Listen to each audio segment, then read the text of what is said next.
have here the 2019 Honda GoldWing Tour. This motorcycle belongs to me, and I want to take a moment or two to tell all of you about my experience with owning this motorcycle. So I want to give my feedback from a customer who came from a different brand, BMW, and switched over to the Honda GoldWing. Good, bad, or ugly, I'm not worried about Honda, denying obviously this channel any sponsorships or loaning me a motorcycle or anything like that. And I'm not worried about either gaining customers or losing customers or anything, because this is my bike and this is my experience. I basically have, I guess the best way of putting it is no skin in the game. So before we get too far into this, I'd like to ask if you guys like this video and or want to see more of my experience or more of my feedback later on after I've had this motorcycle a little while longer. I've had this motorcycle for about a month now and about 1,500 miles. So if you want to know about how I like it maybe 6 months from now or a year from now, please click that subscribe button, please click that like button. If there's a question that you have or some thoughts or feedback that you'd like to share, please leave that down there in the comment section.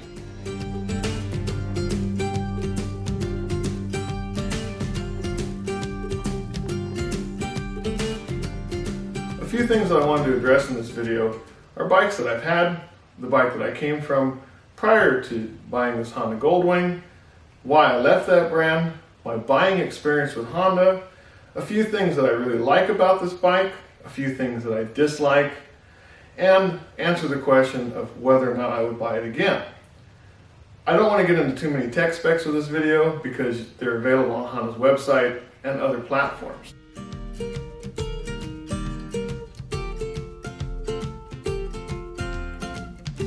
Here it is, my 2005, yet 2004 model year BMW R1150 RTP police motorcycle.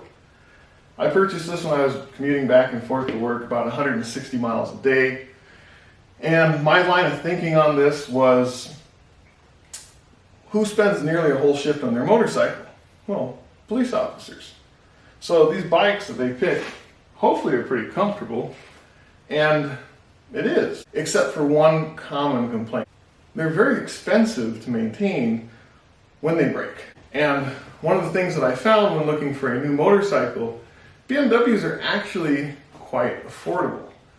They're thousands less than a new Honda GoldWing. At the same time, the people who talk about owning a older BMW have had the same experience as me. They're very expensive to maintain. Whereas the Hondas, people tend to just say that they put oil and gas in it and just go on down the road. It's great, it's sporty, it's comfortable. I really enjoyed having it. Let's get back to the Honda right now and we'll look a little bit more into that. But at least you know the type of motorcycle that I came from to the new Honda GoldWing, and maybe it'll help you out with my mindset and where I'm coming from looking at the new Honda GoldWing.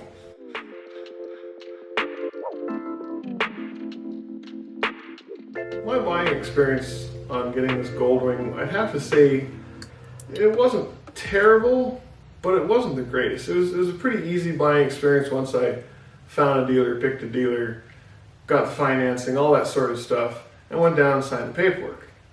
But prior to buying the motorcycle, I found that there was a general lack of information. If you go online and you take a look at local dealers trying to find a good deal on one, or trying to find if there's any local dealers that have the one that's got the right color, or the right specs, or whatever it is that you're looking for in this particular motorcycle, I found a lot of the dealers' websites simply had a copy and paste of the information from Honda's website. A lot of the dealers' websites didn't have any motorcycle-specific information posted up there. So how do you know before you even pick up the phone to call them if they have in stock the equipment on the motorcycle that you want? Now, as far as frustrations go, before you even get into the dealer, this is almost a $25,000 motorcycle. You're talking new car territory. It is new car territory. You would expect that you'd be able to test ride something like this before you fork out all the money or sign the paperwork. And I found that almost every BMW dealer that I went to, they allowed demo rides. They had specific set-aside demo motorcycles in stock, basically one of each model. And they had helmets and gloves and stuff, which I wouldn't use because I got my own stuff. They basically hand you the keys and they turn you loose. Go enjoy it. Come back within a half an hour. It's typically what I've heard him say. I brought a friend to a BMW dealer because he couldn't test ride a bike elsewhere. Well, that's the problem that I found out with Honda. I went on Honda's website and there's a little link under the GoldWing page, and it's this whole, beautiful page about this bike.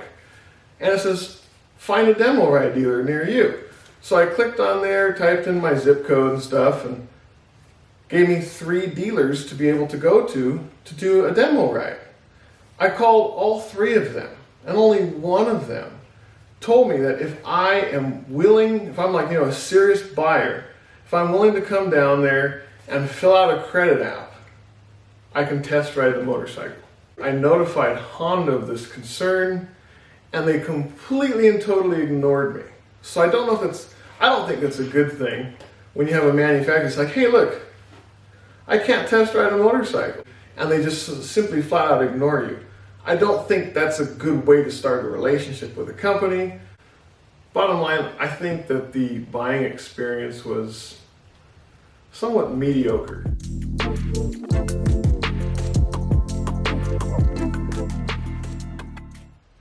On to the positives. I absolutely love this 6-cylinder motor on here.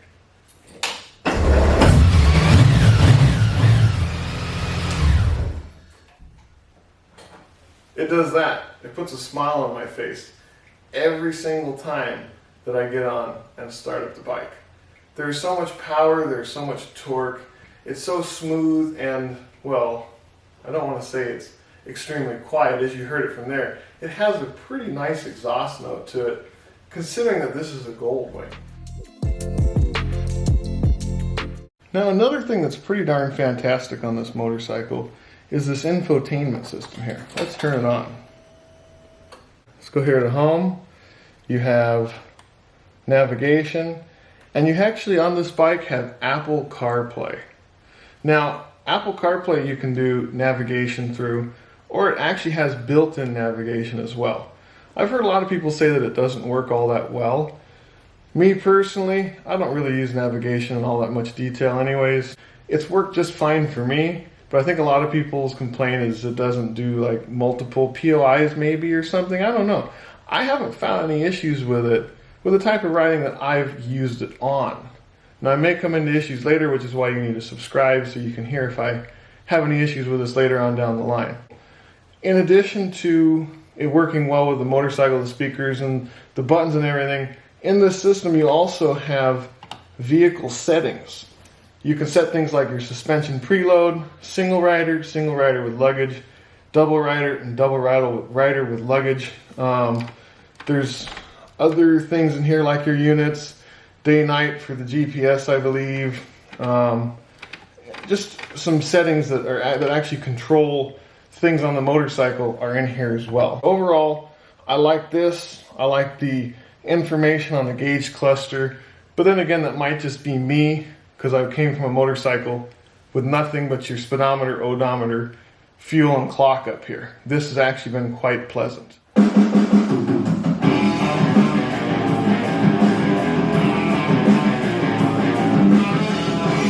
Now that's something that I really appreciate about this whole system. On here, as the main rider, you can hear it really, really well. And it's got an automatic sound leveling control, so once you get up to speed going down the freeway, you can still hear it as the rider. There is a problem though. For the rear passenger, they put the speakers back here, underneath of their arms. So having ridden on this bike with a passenger, I've gotten reports that they can't really hear the music unless you're kind of like stoplight to stoplight. Once you get out on the freeway, they kind of gave me feedback that they can't hear the music at all. If you're going to be riding kind of solo or cruising around town, you can hear it great riding solo pretty much anywhere. As a passenger, you're probably going to want to pair up a headset for the both of you so you can share the music if they're into that.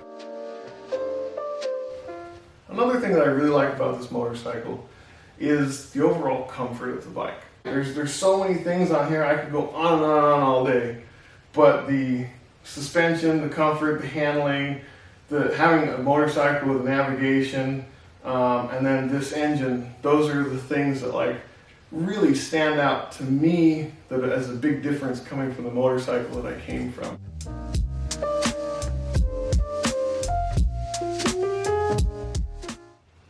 There are a few dislikes. One of them has to do with simply putting gas in the motorcycle.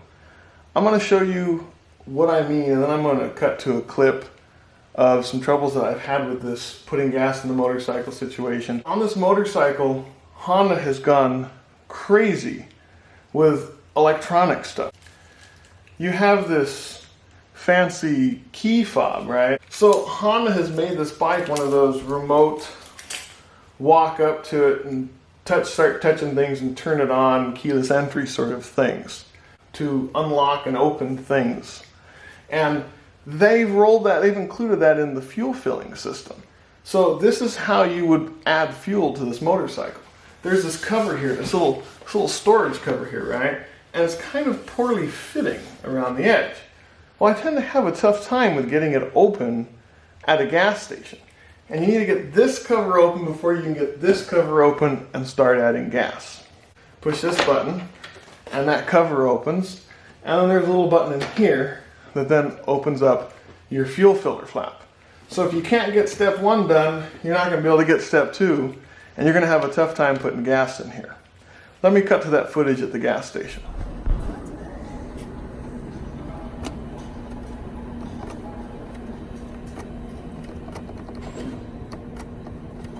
So I have my key on me, and this side cover doesn't want to open, and I need to get some gas.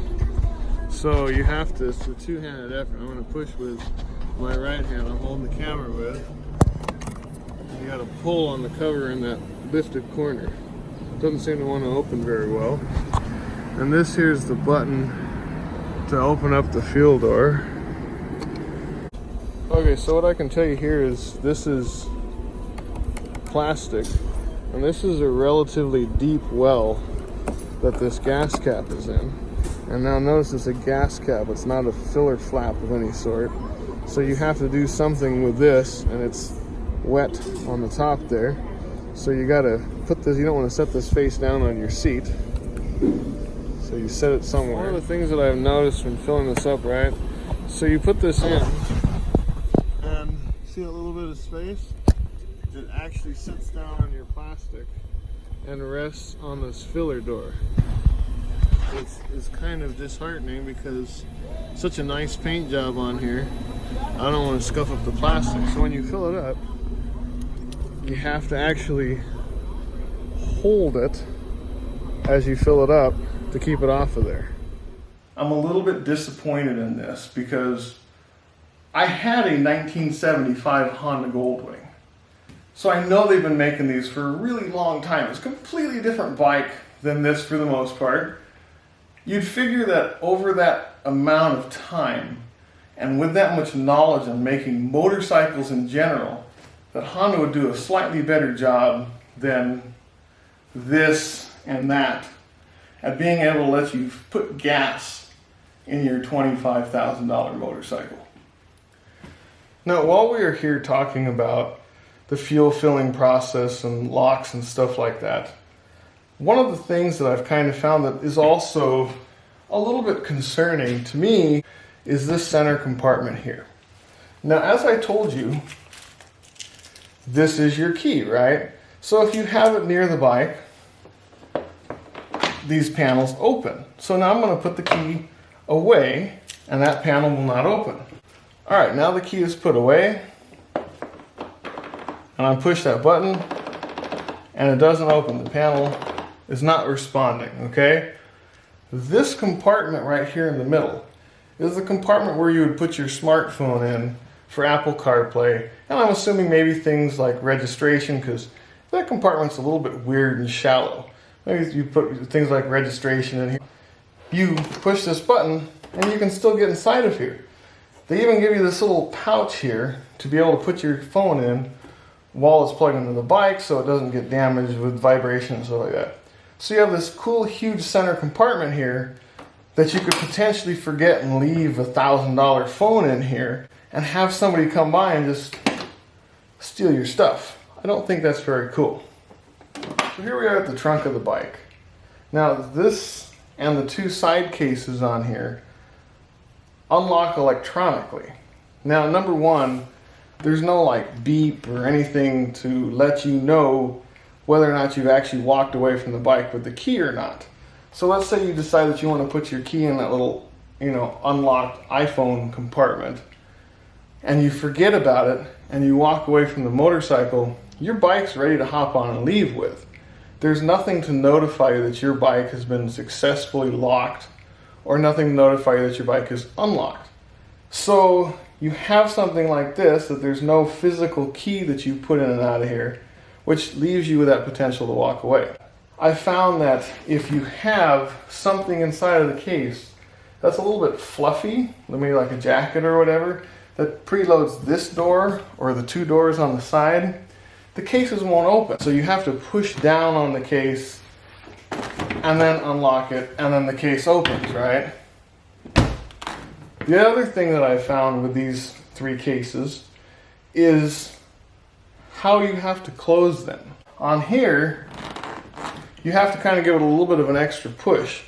Otherwise you end up with a light on your dash that says, hey, these cases aren't closed correctly.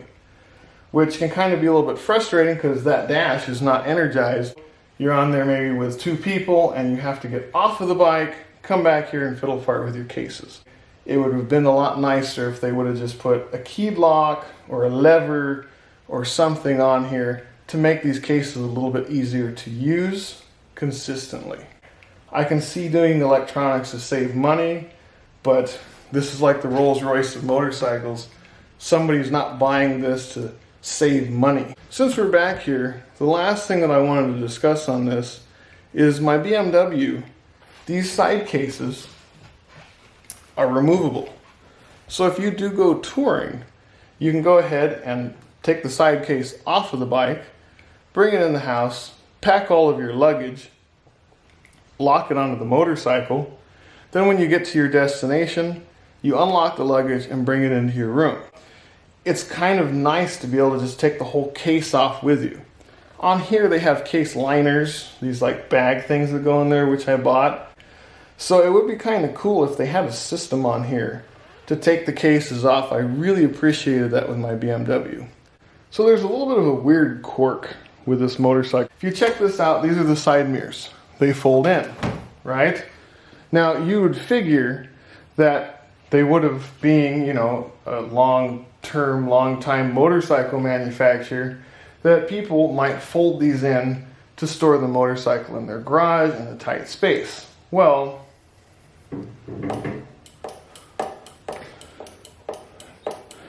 when your brake lever and on that side clutch lever hits the mirrors once you folded them in, that seems to me like somebody didn't think about something. To conclude this video, I want to answer that question of would I buy this motorcycle again? But before I do that, again, please hit the subscribe button. It would really help out the channel. If you liked the video, hit the thumbs up. If I left you with any questions on this bike, please feel free to leave them in the comment section below. Now back to that question. Would I buy this motorcycle again? I honestly feel as though this bike does everything that it's supposed to do. It's supposed to be a luxury touring motorcycle. And I feel as though what Honda did to this bike to make it interesting to a buyer from a different brand, I think that they succeeded at that. Obviously, I came from a different brand of motorcycle. I came from a BMW, got on this bike, really liked it a lot, bought it, and I love it even more. So would I buy this motorcycle again? Now this opinion may change, but yes, I think I would buy this motorcycle again. Anyways, thanks for watching. Join me for other videos. Again, please click that subscribe button. Hope you enjoyed. Thank you.